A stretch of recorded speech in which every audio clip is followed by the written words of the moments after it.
In this lecture, we'll be exploring Lightroom's graduated filter tool. For this exercise, please load image WA005.jpg in the Develop module.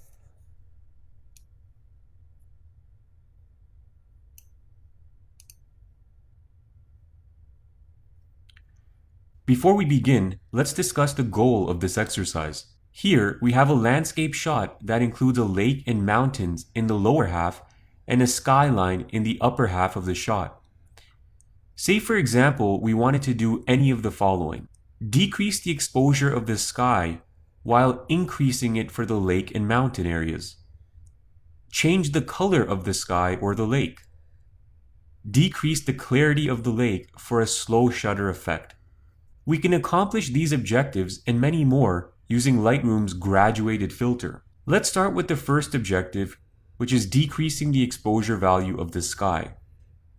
First, select the graduated filter tool over here. Next, we'll need to instruct Lightroom on exactly which area we want to target, in this case the sky. But we need to be careful. We want to make sure that the graduated filter applies our exposure adjustment only to the sky and not to the lake or mountains. So the first thing I'm going to do is I'm going to start off by drawing the graduated filter, and it looks like this. Just 3 horizontal lines. Now we can move the entire filter up and down.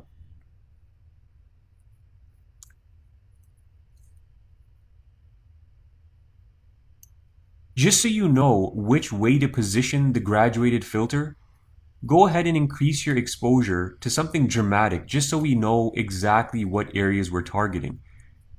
We know we want to apply an effect to the sky, and we don't want to apply any effect to the mountains.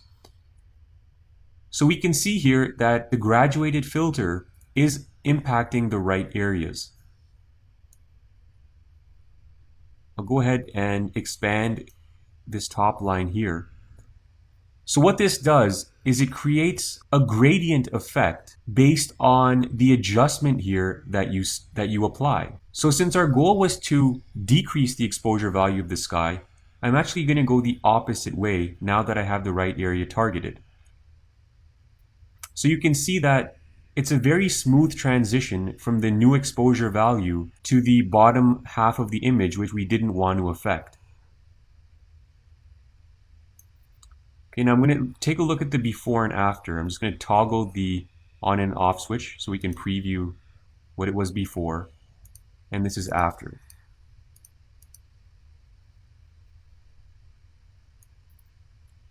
Now just keep in mind that this entire graduated filter, these horizontal lines here, they can be rotated, they can be, if you put it completely upside down, you're going to target the bottom half of the photo instead of the top half. And so I'm going to flip it back around. Now, depending on how low you want to go, if you don't want the mountains affected at all, you're going to have to bring this bottom line up.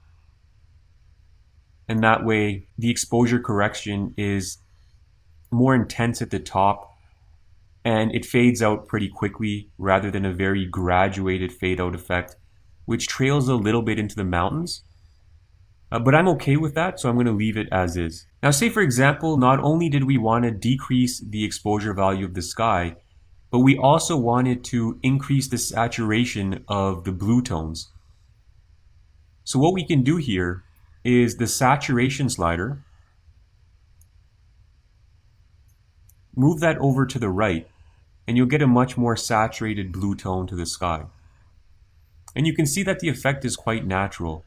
Another important point to mention here is that we can have multiple graduated filters. So say for example, here we've made adjustments to the sky, but we also want to make adjustments to the water here. So you can draw another graduated filter.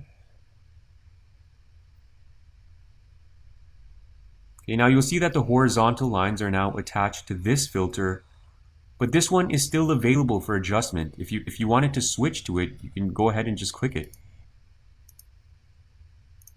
If you click this point here, now we're working with the bottom graduated filter.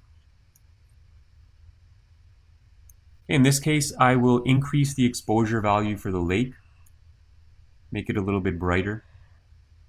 So there's a deep contrast between the sky and the lake below it. And we'll also go ahead and decrease the clarity. And what that does is it creates more of a slow shutter speed effect if you're into photography. If you take a shot on a tripod with a very slow shutter, you get a softer kind of blur effect. So this is increasing clarity, this is decreasing it. Okay, now similar to the other tools we've worked with, these pins over here, this top one and the bottom one, if you don't want to see them, in the Show Edit Pins menu, you can adjust it. So if you don't want to see any of them ever, just place a check mark next to never. But it's typically a good idea to leave it on auto. And that way you can see the one that you're currently working on. Now if you want to duplicate or delete a gradient, right click on the pin and there's your options to duplicate or delete. I'll go ahead and remove the bottom one. And you can see that the top one is still there for us to work on. If you hover your mouse over the pin, you can see a faint red mask. And this mask tells us exactly what areas of this photo the graduated filter has been applied to. So you can see exactly where your transition ends and begins. Okay, and that's how you work with the graduated filter tool. If you want to apply the settings, as with the other tools we've worked with, make sure you press done, and that will apply the adjustment you just made. So we'll see you in the next lecture.